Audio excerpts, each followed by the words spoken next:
Hi, I'm Jacqueline Chiu. I'm Camilo Garza. And I'm Liam Manley, and we're from Mamaroneck High School, and this is our 3D animation presentation. This is the prompt we were given this year for the project, and from it we were able to create the following video. FBLA is a life-changing club. Past and present members have been impacted by the experiences and opportunities FBLA has given. FBLA helps students all over the world to reach their full potential and prepare them for bright futures. Competitive FBLA events are one of the many ways FBLA impacts members' futures. Students are able to get a better understanding of different areas of business through fun and civilized competition.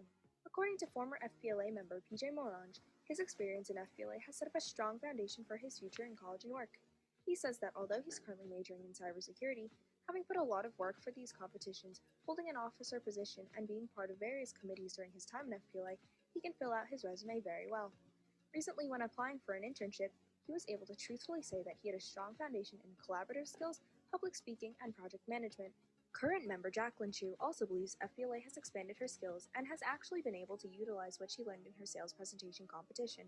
She says, "I learned all about pitches and effective advertisement.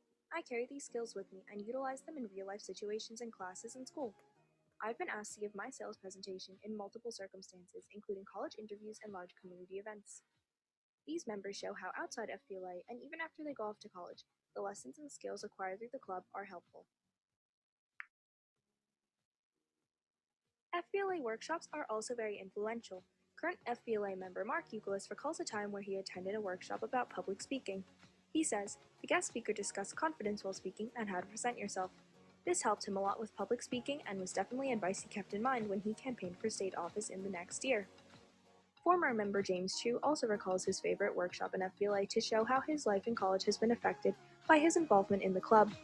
According to James Chiu, a specific workshop called Yes and helped him to become a better speaker in general, assisting him in college presentations and discussions.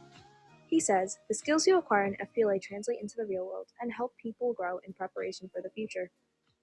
These two members are prime examples of how FBLA workshops have prepared them for their future endeavors and have lasting effects. The networking that happens within the FBLA club has also impacted many members. James Chiu says, FBLA helped me meet and make so many friends that have stayed in contact with me, even into college. He says, that's one of the best things about FBLA, the connections and experiences you make with other people who all want to learn more and improve themselves. Like James, many other members have had similar experiences. You meet and work with people from many backgrounds and places, and get to form lasting bonds over a shared passion for FBLA. It is clear that FBLA has had a significant impact on many members' lives after and outside the club. Not only does it expand members' repertoire and knowledge, but leaves members with great memories and unforgettable experiences they take with them into the future.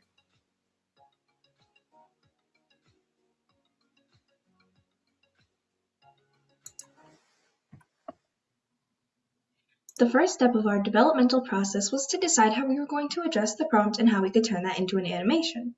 We started out by scheduling interviews with past and current members of FBLA.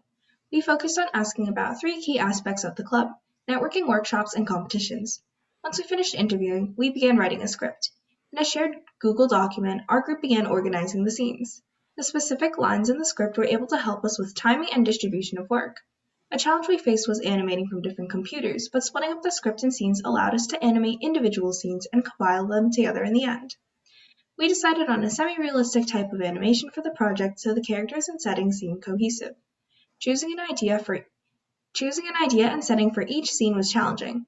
We eventually decided to animate each speaker giving testimonials in typical FBLA-like settings, or in settings that matched the context of the script.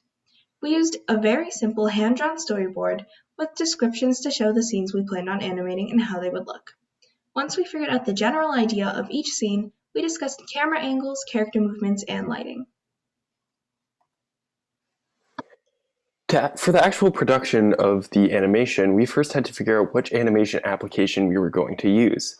In previous years, we experimented with things like Autodesk's Maya and 3ds Max. However, we found them both to be a little problematic.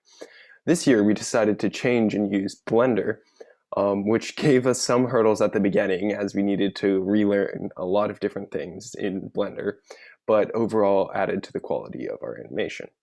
In addition to this, we use things like free model libraries on websites like Adobe's Maximo or free3d.com to give us a basic starting point for some of our scenes.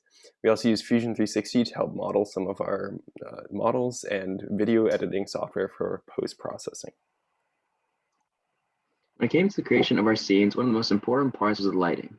For different scenes, we had to use different types of lighting to give the viewer the right feel for that scene. One example of this is a stage scene where we focus multiple sources of light onto one speaker in order to create the feel that the viewer is an audience. Throughout our scene creating process, we also created different models to enhance the quality of our animation. The FBLA model you see in the beginning and at the end of our project was created by us through modeling in Fusion 360. Another part of the scene that was crucial was the background.